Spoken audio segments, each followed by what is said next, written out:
Thank you for joining me for 3 minutes of Bible.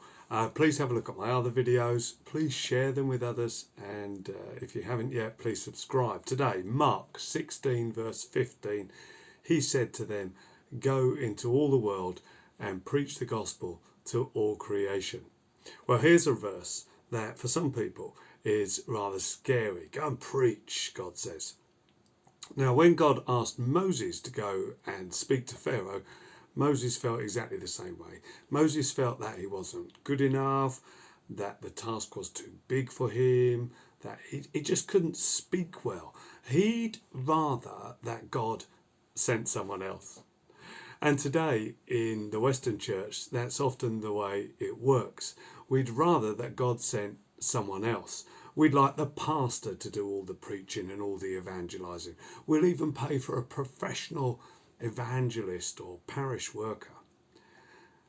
We make other excuses, particularly around time. I'm too busy.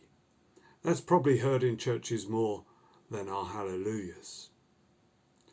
When Jesus sent his friends into the world to preach about God's love for everyone and about salvation through the sacrificial death of Christ, it was always meant to be a preaching in different forms.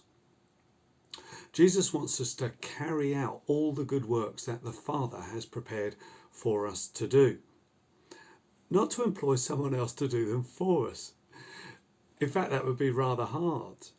Who's going to follow me around and interact with my co-workers today when I try to display to them God's love in my friendship with them? How strange it would be if I asked all my friends and family, "Could you just speak to this evangelist, please? I'm too busy."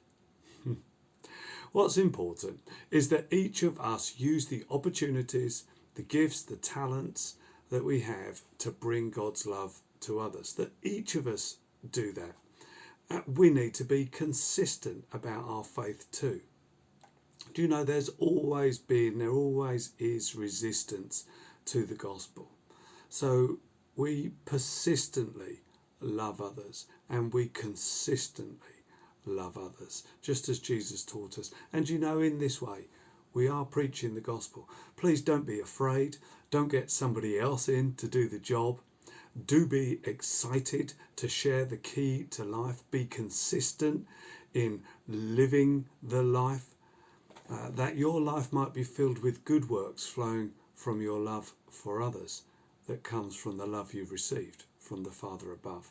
And you know, in all of this you will find joy and satisfaction that nothing else can bring, even if right now to preach to others does feel a little bit scary. God bless.